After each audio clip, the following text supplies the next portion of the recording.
Good evening, everybody. I'm Mark Houston. I'm an alcoholic. And my sobriety date is October the 19th, 1982. Good to be here tonight. Good turnout. I appreciate what David had to say. I appreciate you asked me to come and share with you my experience with the steps. Anyone who ever speaks in AA, anything you hear from them is a composite of their experience and their influences. And, my experience from a standpoint of me and alcohol is I'm a chronic, hopeless alcoholic who, in the morning of October 19th of 1982, the power of God showed up in my life and separated me from alcohol.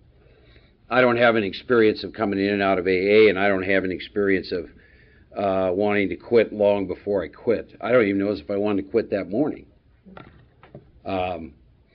My life was much like what the Big Book talked about, but I had been a daily drinker for almost 20 years. And I got separated from alcohol that morning by this power, and then was in terrible shape, unbeknownst to me, because I was very asleep.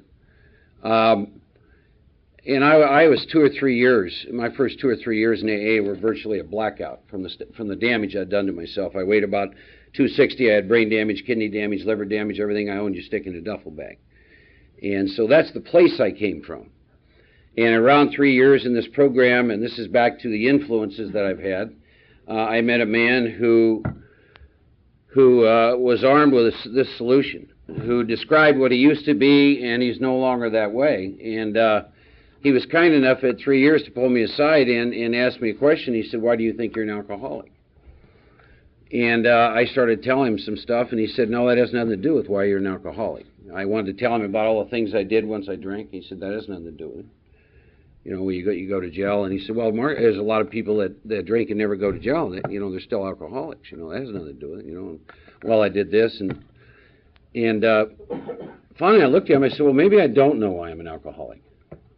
I mean, the kind of alcoholic I am, there's a part of me at that time is getting a little excited because maybe I'll find out I'm not and I'm in the wrong place, right?" That was not the case. And so he sat me down. I met with him once a week, and he sat me down, and we started on the title page of the Big Book, and we went through that book, and I had exactly what the Big Book says. I had a profound, revolutionary spiritual experience. I found out exactly what was wrong with me. And I worked with that man probably 3 or 4 years. He went on to be a world trustee, and then I'll tell you along the way what I did do, and some of you can relate to this if you got some time, is very subtly and slowly my ego, as it begins to rebuild and the world presents what it does, begin to slowly pull me out of AA. And I really reached a place where I wasn't working with people, and I'm getting concerned with worldly clamor. In about 10 years in this program, I was in as bad or worse shape than I was when I came to the program, dying of what I call untreated alcoholism. And I almost committed suicide. I was 24 hours away. And God, once again, does his own form of intervention. And I had a buddy, I hadn't heard from this guy in about 2 years, and out of the blue he calls me. And then I get off the phone with him, and a half hour later, a guy shows up that I hadn't seen in another 2 years. Because the state that I was in, I hadn't been in an AA meeting for probably 6 months, and I was reduced to sitting in an apartment, and it wasn't where I wanted to be at 10 years of sobriety in my life. And I can't find it in the Big Book, but that's where I was at, and I put myself there.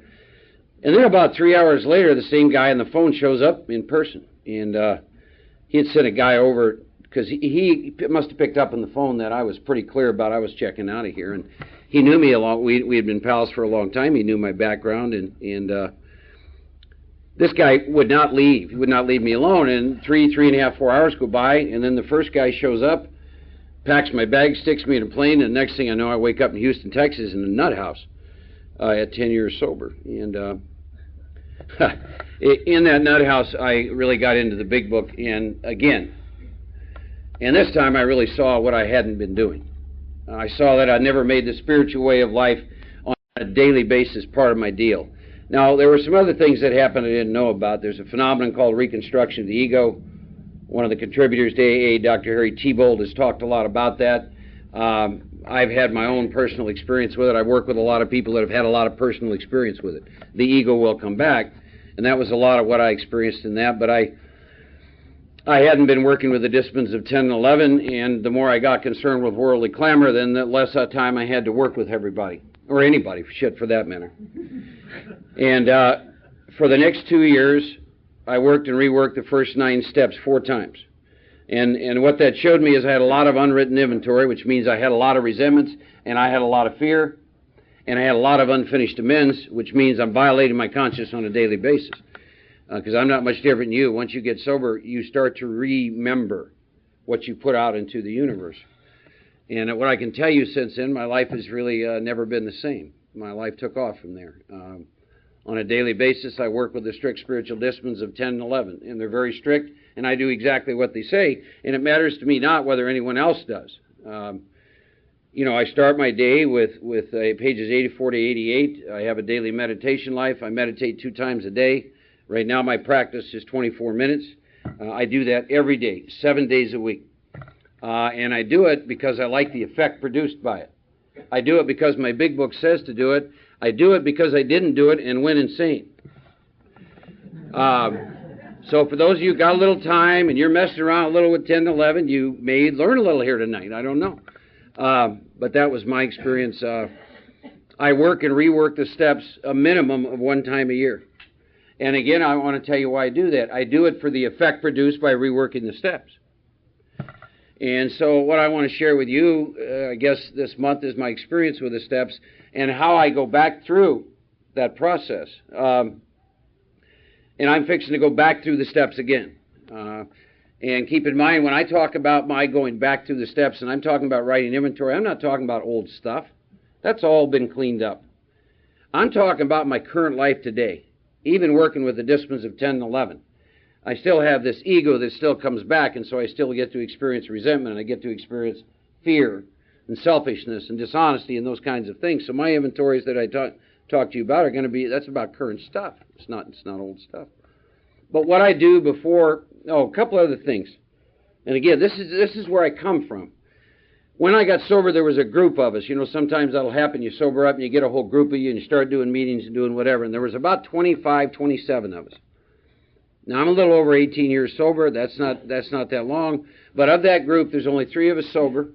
To my knowledge, 9 or 10 now have died. I don't have a clue where the rest are. Recently, I got some literature from World Service, and, you know, AA's been around 60-plus years. And I believe the average length of sobriety in the world is 52 months. I mean, don't you have to think about that a minute? We've been around 60-plus years, and our average length of sobriety is 52 months. Something seems wrong with that picture. And you get these statistics all over about desire chips and how many are being sold and how many pick up 1-year chips. And from what I can tell, the recovery rate seems to have gone down to somewhere between 6 to 10%. Versus, and I believe my big book. I don't believe some of it, but I believe all of it. And at one time, they talked about a 50 to 75% recovery rate. So I buried a lot of drunks over the years. So that's where I come from in terms of this. This is a fatal illness. You know, tonight I dedicate this talk to a pal of mine, Tony. Been around AA for 18 years. He's back in treatment now. He relapsed after 12 years a week ago Monday. Damn near drank himself to death in 7 days. And the good news, he didn't die and he's getting some help. It's a deadly thing. I've lost some dear, dear friends to alcoholism. One man, 14 years, picked up a drink, drank himself to death in 6 weeks. Another man, 7 years. Dear men, close men. I tell people that, living spiritual life in AA is difficult because you get close to people and people you love, and they drink, and a lot of them drink and they die. And you stay around long enough, and that's just the way it is. So how do I come at the steps? Well, there's a thing I call the step before the step. You know, there's a line in our big book that says, if you want what we have and are willing to go to any length to get it. So I think an important question, if you're new, how many of you have less than, say, 6 months? Raise your hands. Okay. Then if you're new, what we have, I think, would be an important question for you to ask. Well, what the hell do they have? It's a logical question, you know. And what we have is we have a spiritual awakening as a result of working these steps. And everything else that we have in our life comes from that. Because without the spiritual awakening, I don't stay sober. So that's what we have. We've had a spiritual awakening. Now, the big book, throughout all the big book, tells you a lot of other things that come along with that. It says that we have recovered and been given the power to help others. It says we have power, peace, happiness, a sense of direction. It says that we can cheerfully allow God to demonstrate His omnipotence when our ass is in trouble. All kinds of stuff. It says that we can match calamity with serenity. I mean, it's on and on with all the things that happen as a result of that spiritual awakening. But the truth is, that's what we have. We have a spiritual awakening. It says, as a result of these steps. In my experience is that means as a result of working the steps, not studying the steps, not pontificating about the steps, but working the steps as they're outlined in the book. Then there's another question there. Are you willing to go to any length? And, you know, if you're new, all you raised your hand 6 months or less, you're just like me. If anyone here walked up to you and said, are you willing to go to any length, you'll lie and say yes. And here's why. We don't tell you what that looks like. See?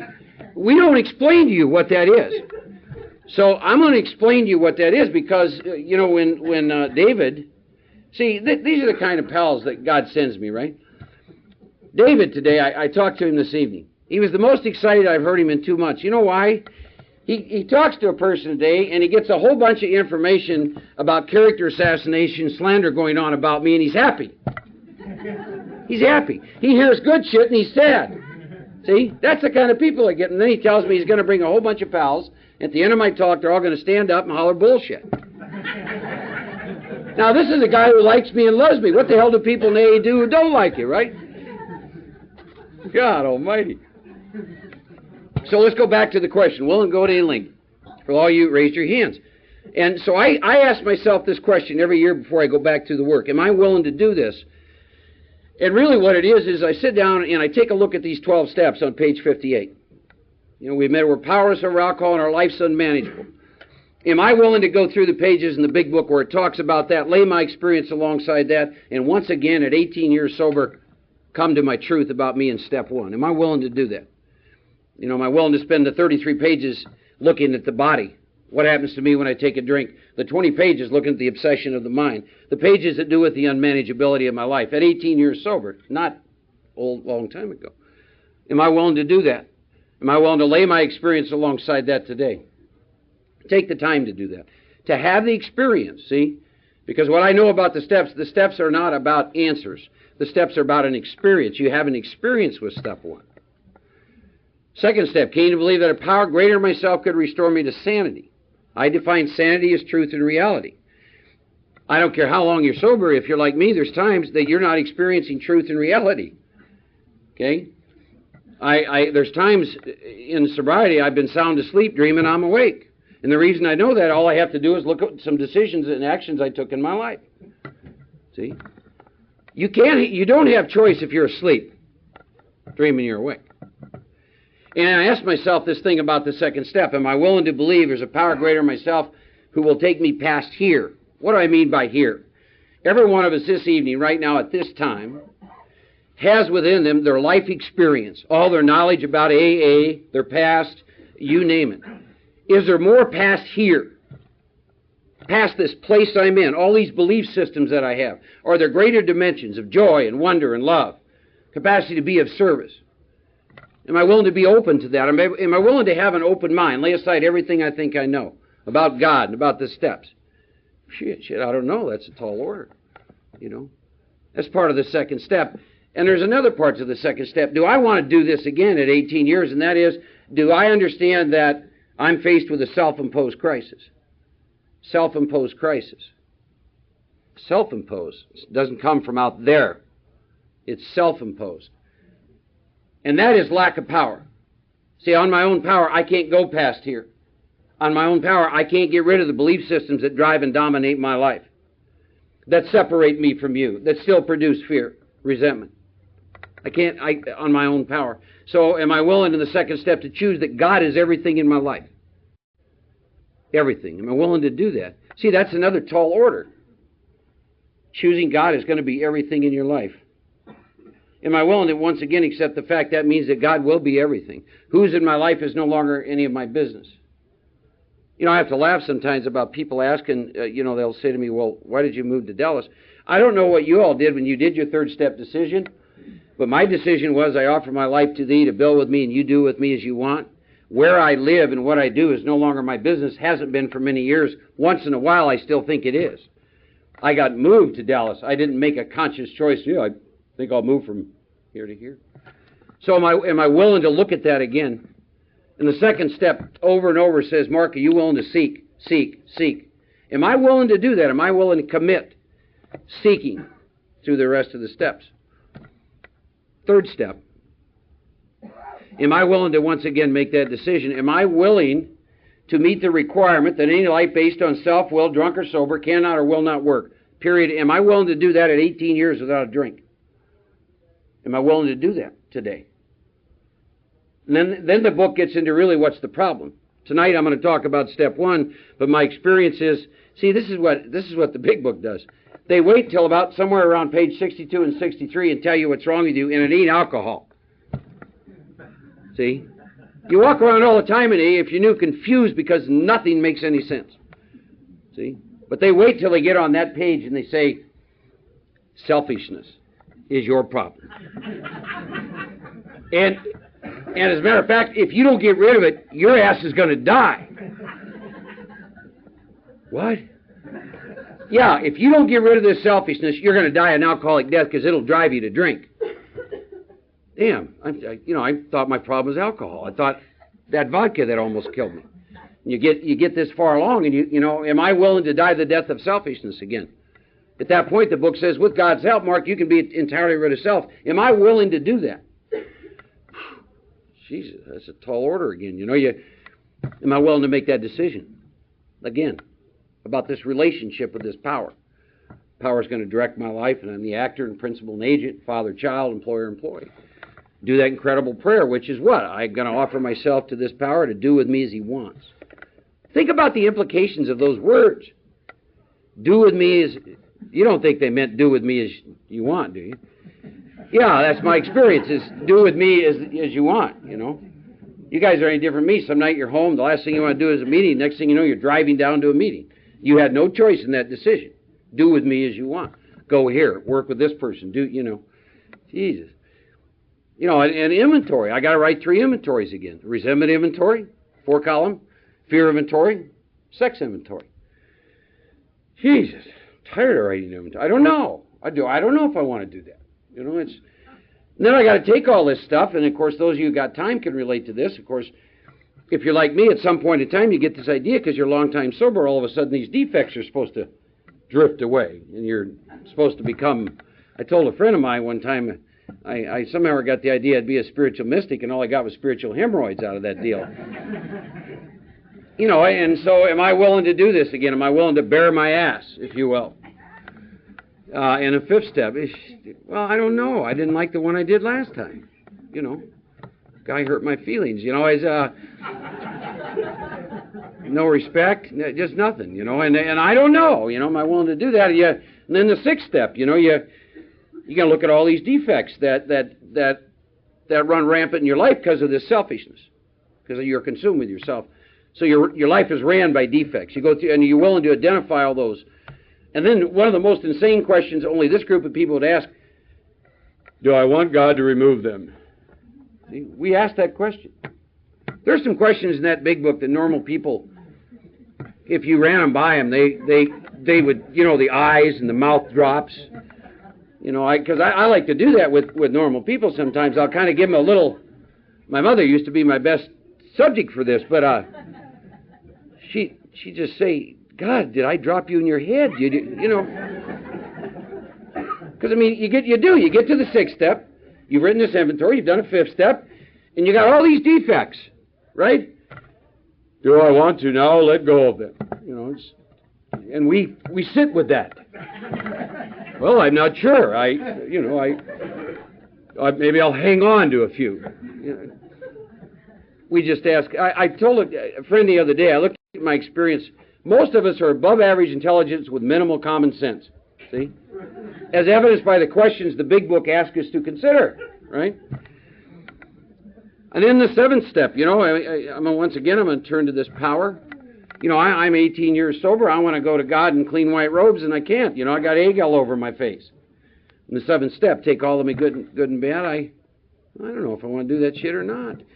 And again, I'm trying to paint you what willing to go to your length is if you're new. So you have some idea what AA expects you to do. It's a hell of a lot more than just park your butt in a meeting. And then you get to this wonderful 8th step, where you get to make a list of all, A-L-L, all people that you've harmed as a result of your selfishness, and you got to go make amends to them.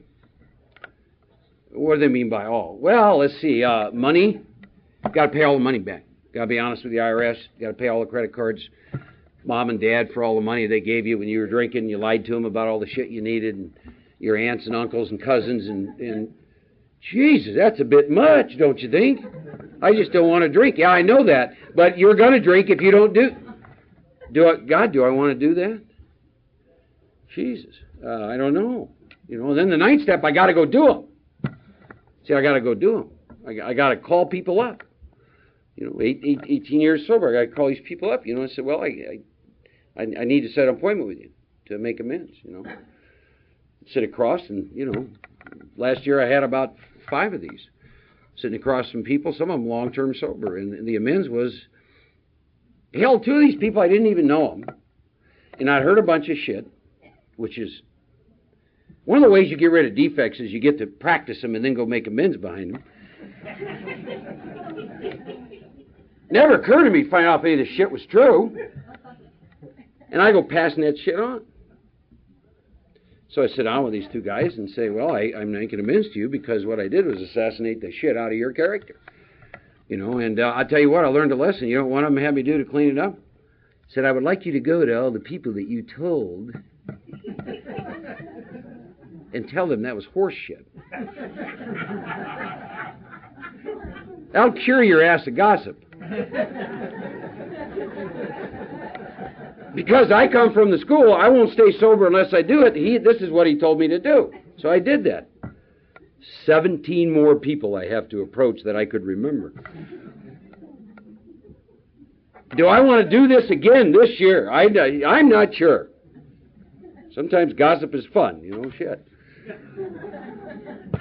And then in the 10th step, there's 2 pages in the 10th step, and the 10th step is about the line of the will, from the time I walk out of my house till I come back at night. Do I want to practice all these things they tell me in the 10th step?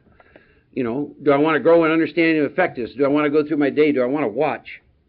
Do I want to ask? Do I want to turn? Do I want to cease fighting anything or anybody? Do I want to understand I've been placed in a position of neutrality? Do I want to ask myself every single day, what's the vision of God's will for me today in every area of my life? Do I want to go through the day along the line of His will, not mine? Do I want to practice using my new 6th sense, which is that I'm a spiritual being? Jesus, I don't know. Sometimes it's easier just to go through the day being asleep, running on self-will.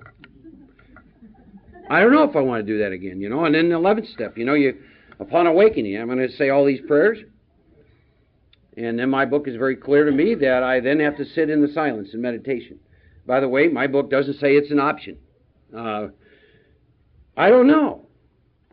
Sometimes when I'm not in meditation, I get real self-will bound. That's kind of fun. I don't know. I've had a meditation practice for several years, but I can assure you on any given day, some of you can relate to this. I'll ask this question. Maybe some of you... Have you ever finished your prayers or meditation, whatever, and this voice says this to you? Mark, what if all this is just a crock of shit? Have you ever had that happen? Am I the only one that's ever happened to? What if all this, and of course, there's enough of me restored to sanity that says, well, even if it is, the quality of your life's better than it's ever been, so who cares, right? But, am I willing to do that? See, am I willing to continue with those practices? Sitting 2 times a day for 24 minutes, which is my practice, that takes time. My ego's got other stuff to do. We like watching TV, Do I want to sit in the... Man, I don't know. Then the 12th step. Oh, man. 2 parts, You get to work with people like David. See, do you want to keep working with the Davids, See, I'll tell you something. Last year I went back to the steps, and I'll tell you one of the things that happened. I've got every Tuesday night now I got a commitment. I'm down to 24-hour club. And I'm a smoker, and this smoke drives me out of this room I'm in. We're jam-packed, and every other Tuesday some guy goes into DTs and seizures, and that's where I am every Tuesday night for an hour and a half. You know, unbelievable. Do I want to do that? You know, do I want to do that again? Do I want to keep taking people through the work? Because it takes time. Those of you that sponsor people know what I mean. When I work with people, more for the most part, I normally meet with them a minimum once every 2 weeks for anywhere from 1 to 4 hours as we continue through these steps. And right now I'm working with 5 guys. And in addition to that, I'm not independently wealthy. I work for a living, so I have a full-time job as well. Do I want to do that again? You know, man, I don't know. You know, I don't know, because it takes time. Those of you who work with people know what I mean. Working with others, it means working with others. See? Because the kind of sponsorship I have is very, very involved. It's not, and anyone I've worked with will tell you, I'm not a guy that I don't want you calling me every night. That isn't how I work. We sit down and we go through the big book together. That's exactly how we do it. And that takes time. And then, so it's like, well, geez, I don't know. You know, I don't know if I want to do that. So that's what willing to go to Link is. For those of you, raised your hand 6 months or less. So when someone asks me if I'm willing to work with them, I go through just like I did with you, and then I say, I want you to take a couple days, and I want you to see if this is what you want to do. See? Now, I didn't used to do this, and you've had this happen. You get to working with people, and you get them up to the first 3 steps. They do the prayer, and they're faster than a speeding bullet. They're gone. Or they'll get to amends, and they're gone. And, you know, you take a lot of time doing that. And finally, one time I was talking to a man called Big Frank up in Denver, long time sober. And he asked me, he said, what do you do when someone approaches you about, would you like, you know, sponsorship? So I told him. So he took me into the big book in that chapter in working with others. He said, there's a couple other things you need to do. And I learned a valuable lesson in that. So that's what I do. Now, I can tell you what my experience is. Of about 10 people who ask me to take them through the work, at best 2 call me back. They're people like David. See? Never the ones I want to work with. See, they're just like me. Self-willed to the bone, selfish, self-seeking, resentful, arrogant, defiant, got a lot of answers. They're just like me, because that's who you wind up with, don't you? See, you get to sponsor your alter ego.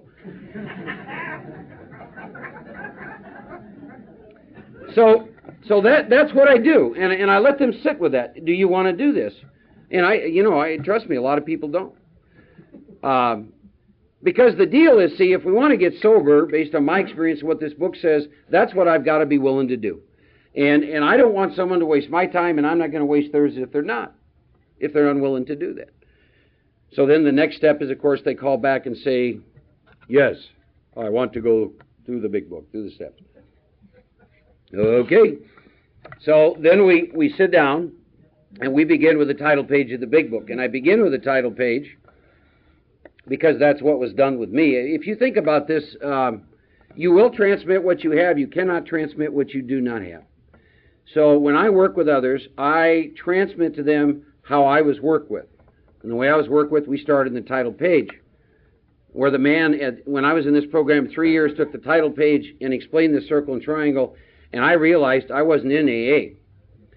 Because, you've got the circle and the triangle, and it used to be in our book. It's not, but there's 3 parts to it, called the 3 legacies, and they were given to us in a specific order. Recovery was given to us first. And recovery is found in the first 164 pages of the big book, plus the doctor's opinion. What recovery does, what going through the steps does, big book says in doctor's opinion, we got to have a psychic change. Because it's my mind that takes me back to a drink. It's my mind that has my selfishness going on. So recovery is going to treat my mind. I'm going to get restored to sanity, not only around alcohol, but in many other areas of my life. That happens as a result of working the steps, going through the precise, specific, clear-cut instructions. So that's the recovery portion. That's what that looks like. And then the unity is about the fellowship. I'm going to take my body, to the fellowship. And service is about, by the time you get to the 10th step, it says you've entered the world of the Spirit. You take your awakened spirit out to be a service to God and your fellow human beings in every single area of your life. Now I have a threefold illness, and I have a threefold program to treat all parts. But here's what's happened to me before, and some of you can maybe relate. When I met this man, and he explained this process to me, what I came to find out about myself was I was in 1/3 of a 3-part program expecting the results of the other 2, meaning I was going to meetings every day. And in my first 3 years in AA, I think the most I ever got up to was the 5th step. At the very most. Because I worked with 2 men who didn't work out of the big book. That's another thing if you knew. Don't ever let anyone read your big book for you. You know, I hear a lot, my sponsor says, well, what's the book say? See, I transmit what was given to me. This man made it very clear to me that he can't keep himself sober, let alone me. That I'm going to have to get a relationship with God and that my solution's in the big book. So every time I'd call him, well, I learned to lie because his first question, well, did you pray? So if I said no, he'd hang up. So after a while, if I hadn't, I'd lie, I'd say yes. And then he'd open the book up. What was he doing with me? You see what he did? I mean, he didn't do this occasionally. We're talking every time. Any problem I had. Well, what did he teach me? Any problem my mind convinces me I have, the solution's found in the big book of Alcoholics Anonymous. But he wouldn't allow me to develop any kind of a dependency on him. But my truth was at 3 years in this program, I'm in 1/3 of a program expecting the results of the other 2. I had never, and I was confused at 3 years. Here's why. I came into AA with the duffel bag damn near dead, and in 3 years, I'd bought my first home. I have 2 cars sitting in a garage. I'd bought some mountain property. Little wifey poo. And I'm sitting in this house one night feeling like a prisoner of war, and a drink looked real good. And I could not figure out why. I could not figure out why. I'm earning at that time more money than I'd ever earned. And I could not understand why. Well, the reason is I'm sitting there at 3 years with the same mind I had when I came to AA. Very little had changed. It's like that old saying, you get a drunken horse thief and sobering up, all they do is steal better horses. See? But they still steal horses. See? So that's where I'm at it. And when this guy explained this circle and the triangle, lights started going off in my head. He said, Mort, this is why you're experiencing what you're experiencing. He said, you've never had a psychic change. You've never had the spiritual awakening as described in the big book. And the reason I know that is because you're telling me what's going on with you. Not your external life, Mark, but your internal life. And I said, my God. Of course, at that time, if you're like me, I say to him, well, where'd you hear all this shit? I've never, well, it's in the book. It's, oh, okay. So I always start with the circle and the triangle. And to this day, the circle and triangle are very important. I sit down with 4 people about every other weekend, and we do a thing called Steel on Steel. One of the things we do is we locate ourselves in that circle and triangle. I talk about my home group, how many meetings I've gone to. I talk about exactly where I'm at with the steps, what I do with the disciplines of 10 and 11, and I talk about what I'm doing to be of service. That circle and triangle has had a major impact on me since that point in time, and I call that being located. Because let me tell you something about the ego, how it operates based on my experience. I used to sell television sets many, many years ago, and you'd sell someone a new set, and the picture looks beautiful. And that person has that set for 5 years, and over 5 years, the quality of that picture diminishes at such a minute level that they can't see it. 5 years go by, if I walked into their house, I would say, that picture looks like shit. They don't even know it. Well, that's exactly the same way your ego will pull you out of AA and spiritual living. And so locating myself is a way that I ensure that doesn't happen to me anymore. Because I'm very accountable with 2 or 3 other people in this circle and triangle about how many meetings I'm going to, where am I in with sponsorship, where am I at in working the steps, where am I at with the disciplines of 10 and 11. So that's been an important part for me. Now, once I'm done doing that, we look at the table of contents, and then we're going to really begin looking at step 1. I had powerless over alcohol. We're going to look at it in 2 ways. We're going to look at it physically. What happens to me when I take a drink? 10 pages in the doctor's opinion, and the first 23 pages of the big book are really devoted to you and I. See, this is this thing again about this book and who it's written for.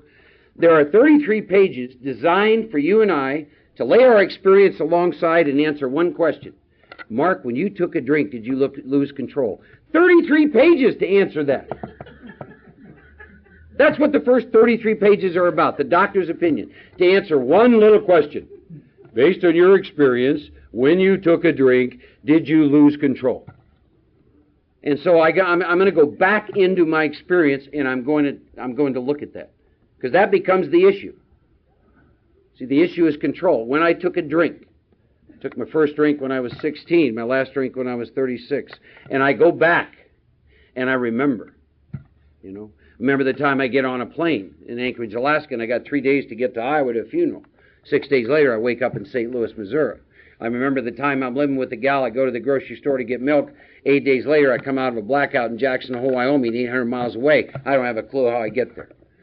I look at the times that I take a drink and I don't show up to places I'm supposed to be. I don't show up to funerals, weddings, one time my own. You see, I go back and I remember. See? And I touch that again. You see, every time I go back through, I touch this again. The phenomenon of craving, my capacity to have the drink take me where it wants, was taking place within 2 years of me taking a drink by the time I was 18 years old. Because I've looked at this over and over. Trust me, every time through the steps, I come at the steps a little bit different. I don't go into the steps with an answer, meaning I don't go into the steps assuming I'm an alcoholic. I take the path of consideration, which is maybe I'm not. The past 18 years. And I can slide my ass right on out of here. Maybe I'm not, see, to find out what? That I am. And in the process of working with those first 33 pages, slowly, using meditation, turning statements into questions, laying my experience, I get convinced of the god-awful truth that from almost the first time I took a drink, I broke out in a phenomenon called craving, and I lost control. And the book hammers home something else. It says, it's real nice you haven't had a drink in 18 years, but here's the deal, buddy. If you did, you will be worse than when you quit drinking 18 years ago, because the physical part of this illness, even if you're not drinking, is getting worse, not better. That's why people with long-term sobriety pick up a drink. A lot of them drink themselves to death, and they do it very quickly. They have to drink 24/7. It's not an option. See? I look at my pal that had 12 years that picked up a drink. Took him nine days. Blood alcohol when he checked into the hospital was 0.46. 44 years old. 12 years he picked up a drink. 9 days. He was damn near drinking himself to death. That's me, see? And I look at those 33 pages. At 18 years sober, I look at it. See, I got to tell you something about me and whiskey. Whiskey is not an old memory to me. Whiskey is not an old memory to me. It's very current. It is very current. Then I got to look at the other thing, the thing called, and the big book, by the way, at this time talks about two kinds of drinkers and then us. And the first they talk about is like a moderate drinker. And I lay my experience along, and they give the criteria of a moderate drinker. It says this man or woman can take it or leave it alone. So I go into my experience and say, could you take it or leave it alone? No, I always took it. So I'm not moderate, so I X that one out. Now my heart starts to accelerate a little on the next one because he's called a hard drinker. And he looks just like an alcoholic. And I always start to get a little excited here. See? It says a hard drinker had a habit. Do you have a habit? Mm-hmm. The hard drinker, their physical and mental health gets impaired. Did yours? Yep.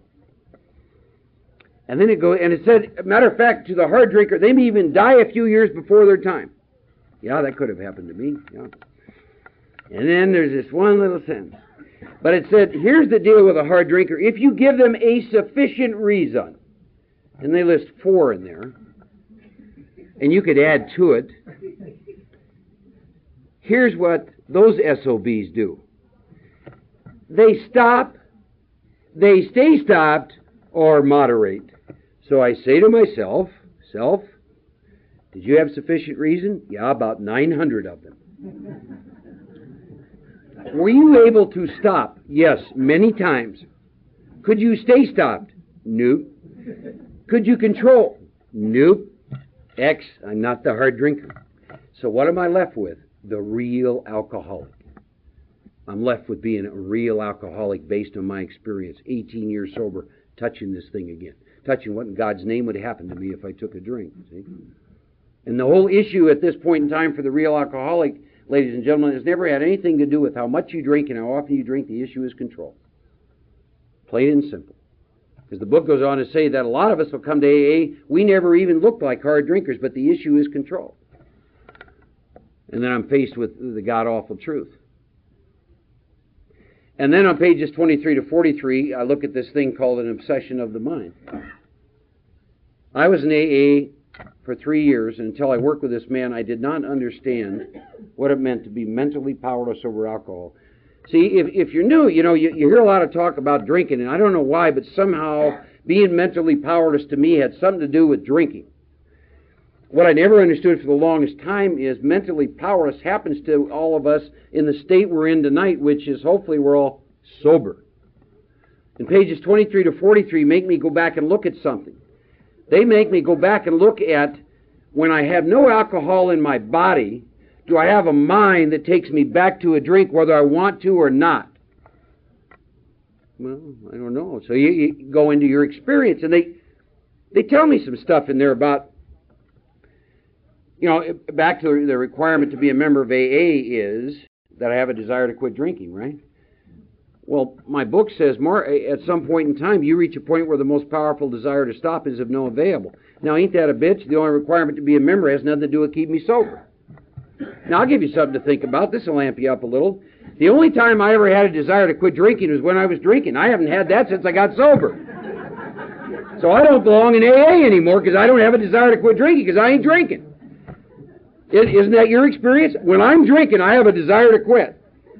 Since God removed that from me, I haven't had a desire to quit because I'm not drinking. Paradoxical stuff. Don't worry about it. But, and then there's this pair of squiggly lines. The man who carried the message to me said every word's important. But when you see squiggly lines, pretend it's a neon sign. So you got this paragraph in squiggly lines. And it says, we really don't know why this is, but sober, you lost the power of choice in drink. What? Yeah, sober, you lost the power of choice in drink. See, I don't know about you, but I would have periods of time where I didn't have alcohol in my body. And probably 10 years before I got sober, I had a lot of reasons why I should never put alcohol in my body again. Like one of the things I love to do is drink and drive. Or drink and get on airplanes.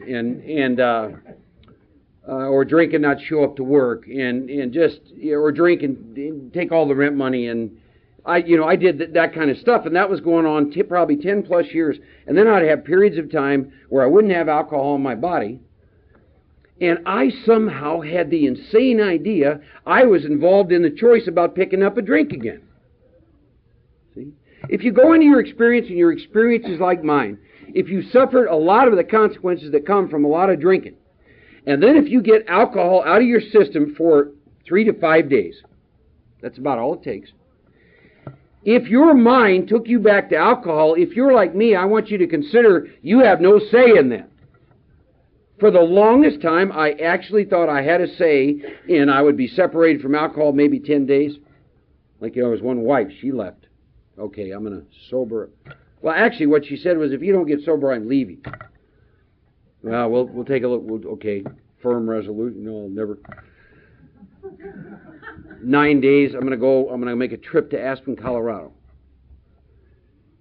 And I remember leaving in the morning, and I vaguely remember going into a liquor store and ordering a 6-pack of Pabst Blue Ribbon. And 3 days later, I wake up in a hotel with a woman in Carbondale, Colorado. And I actually thought I had something to do with the choice in that after being sober for 9 days. And this, pages 23 to 43, by the way, this won't feel good. In pages 23 to 43, here's what you start to understand. If you drank like I did, if you have my experience, I can give you every reason in the world why a guy like me should never take a drink again. And I can come up with all the firm convictions in the world. And the horrible thing for me is I'll take a drink again on my power. And there's nothing I can do about it. Absolutely nothing I can do about it. And the book goes on and tells me why. For the longest time in AA, again, I'm above average intelligence, minimal common sense, so the why question is always important, right? So like, okay, why? Why am I sober? Why aren't I involved in that choice? Well, because choice comes from willpower, and your problem is there will come times when your willpower is not available to you, therefore you have no choice. Oh, shit. It's called a strange mental blank spot, Mark. Because, you know, you've all heard this. Think through the drink. You ever heard that? There's no thought in the strange mental blank spot. There's nothing to think through because you're not present. See? You can't have choice if will isn't present. And the big book says to me, here's why, Mark. Here's why you go back to a drink. Because your will is not present. If your will is not present, all these consequences, that wife, jail, your physical health, they're unavailable to deter you from taking the drink. Whoa. That sounds serious. That's because it is. You know.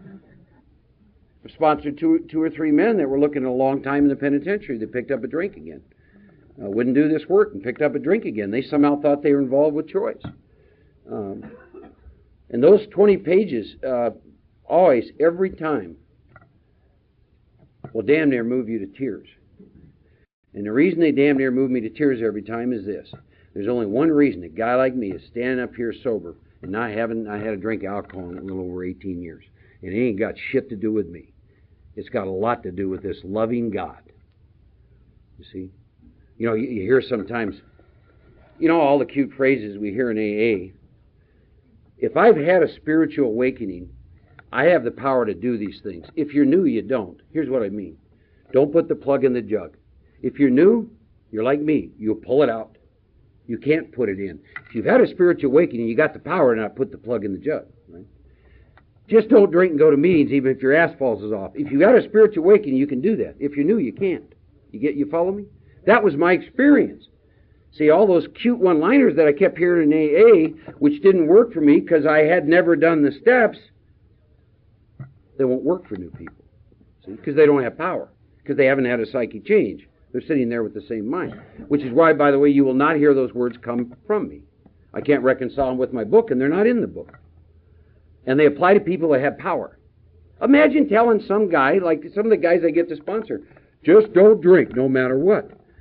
And the guy looks me dead in the eye and says, Mark, no matter what, I drink. That won't work for me, Mark. See? Just don't drink, even your ass falls. Mark, my ass even hints of falling off. I go drink. That's what treats my butt falling. So I touch this thing again. You know, that I've lost the power of choice. That I have no, it says there'll come a time I have no effective mental defense against the first drink. And I'm very clear what an effective mental defense is. It's one that works every time. And I begin to see that I don't have it. Now here's where you and I roll the dice. Whether you got time or whether you knew. And therein lies my dilemma. Here's what the problem is. The book says, at certain times I have no effective mental defense. You know what my problem is? I'm so damn arrogant, I think I know what the time looks like. You see?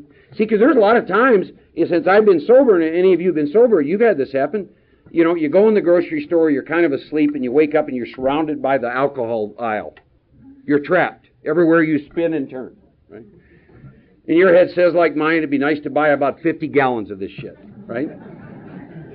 Because you've been sober for a while, you don't delude yourself with 2 drinks anymore, do you? 50 gallons, back to semi, you bet. And then you kind of laugh to yourself, you know, and, well, I got to go to my meeting, and, you know. And you do that, you pull that shit off a few times. But the book says at certain times you'll have no effective mental defense against the first drink. And when I say I'm rolling the dice, what I did for many years in AA as a result of not working with the disciplines of 1011, I rolled dice. Because if I'm not in fit spiritual condition every single day, and the book's very clear to me how to do it, I'm rolling dice because that may be the day when I'm in a strange mental blank spot. And I can't find anything in my book that guarantees me length of time away from a drink that brings anything to the table. What comes to the table is fit spiritual condition. Damn. So once more, Mark, at certain times, has no effective mental defense against the first drink. Mark's defense must come from a power greater than himself. See, knowing God, experiencing God, was not an option for me. It may be for some of you. It was not for me. I'm Norwegian alcoholic, but I'm not an idiot. When I go through the book and I lay my experience alongside of it, I get real interested about knowing God. And I'm no longer going to debate with you about God. It makes no difference to me what you call it, what you believe. It makes no difference. I just need to experience the power of God in my life. Because I see what's going to happen if I do not. I am going to drink. I am going to drink. See, I came into AA an atheist. I was raised a Methodist, became a Catholic. There was this cute little girl that said, if you want what I have, you got to become a Catholic. I said, I'll do it. This is the kind of people we are. I spent a year taking instructions, for God's sakes, right? Almost puked at the aisle. It was amazing. It was amazing. Then between Vietnam and a bunch of other experiences, I came into AA, and I was an atheist. You know, you got my first couple of years in AA, it wasn't fun to be. You guys all hooking hands and hugging. And Jesus, ain't that shit cute, you know? I did not join your circles. I did not, you know. I just didn't.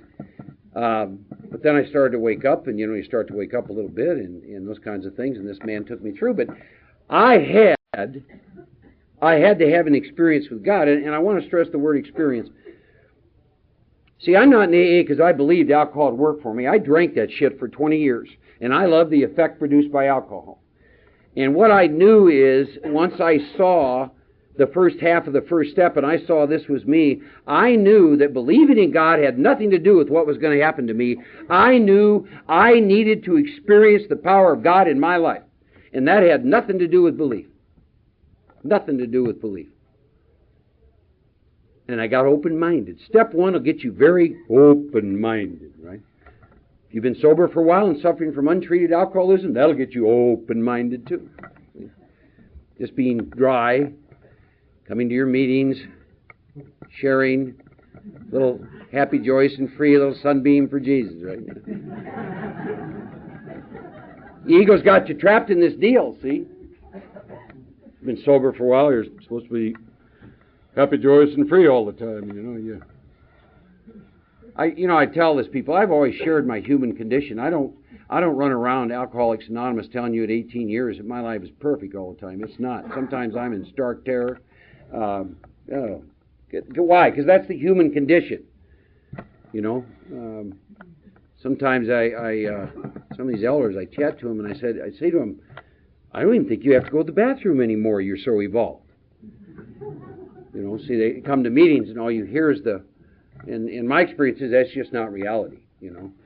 I go into meetings someday and that person 30 days sober, that day is going to save my ass because I got more wild shit going on up here, the chatter of 1,000 monkeys and trapped in my own self-will and you name it, and because that's my experience. You know, I think I'll tell you when that's going to stop, when my spirit leaves this body. It's probably when that's going to stop. I don't ever see myself not having the human experience, but you know, we've only talked about the first half of step one, the unmanageability of my life. 53 pages to ask ourselves two little questions. This is how smart we are. 53 pages, and they're summed up in one sentence on page 44. See the book, it just pisses you off sometimes. Why didn't they just take me to the one sentence? No, they got it 53 pages. And here's what it is. They summarize the first 53 pages in one sentence, so I lay my experience. It says, if, when you wanted to quit entirely, have you ever wanted to do that? Yeah. Could you pull it off? Nope. Okay. And if, when drinking, you lost control, yeah, that's me. Well, you're probably an alcoholic, and only spiritual experience is going to save your life. Oh, my God. See? But 53 pages, and then one little sentence, they condense it all. Okay? And they use the word only. See, they don't say it's an option. Only a spiritual experience will save your ass. Well, I don't know if I like that. We don't care. You have no other option. only. See, it's not a choice at that point in time. See, and again, the book, by then you see you got your leg between your tails and you know you're going to die of alcohol. Where you going to go? See? They keep pulling you in. See? The unmanageability of my life, I like to use page 52 as a criteria. You can see if some of you might be able to relate. You can tell if your self-will or selfishness is operational if you have some of this stuff going on. Because this is an external manifestation of this. Are you having trouble in personal relationships? Of course, we like to follow it. Well, what do you mean? Well, I mean, how is it at home? How is it at group? How is it at work? How is it with your mother? How is it with, how is it in personal relationships, Or do you ever do that thing, you walk into a meeting like this and it's packed and everyone's smiling and having fun and you're alone. That screen comes down and you're separate, terrified. But then there's more that says, do you have trouble controlling your emotional nature? What do you mean by that? A guy cuts you off in traffic, you follow him 19 miles. I'm at a meeting one time in San Antonio. I'll tell you what this guy did. He followed a guy for a long time, got out, took a can, and burned the guy's car down. He was having trouble with his emotional nature.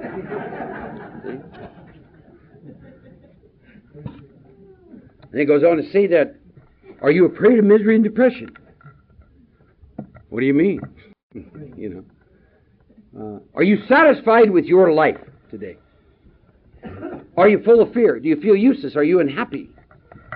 Jesus, do I have to answer these? Are you restless, irritable, and discontent? Okay. And those are all symptoms of your selfishness, your self-will. If that's what your experience is, if that's what you lay aside, and I've yet to go back through the steps where I can't touch some of that, where I can't still see some areas of self-will. Some people I work with today were very clear. They informed me that I had some areas of self-will going on. Guy said, you hurt my feelings. It's just, see, and I don't do that intentionally, neither do you. But that becomes the essence of my step one experience. The big book spends about 63, 64 pages, which is 1/3 of the big book almost, having you and I take a look at the first step. Why would they spend so much? Because this is my experience.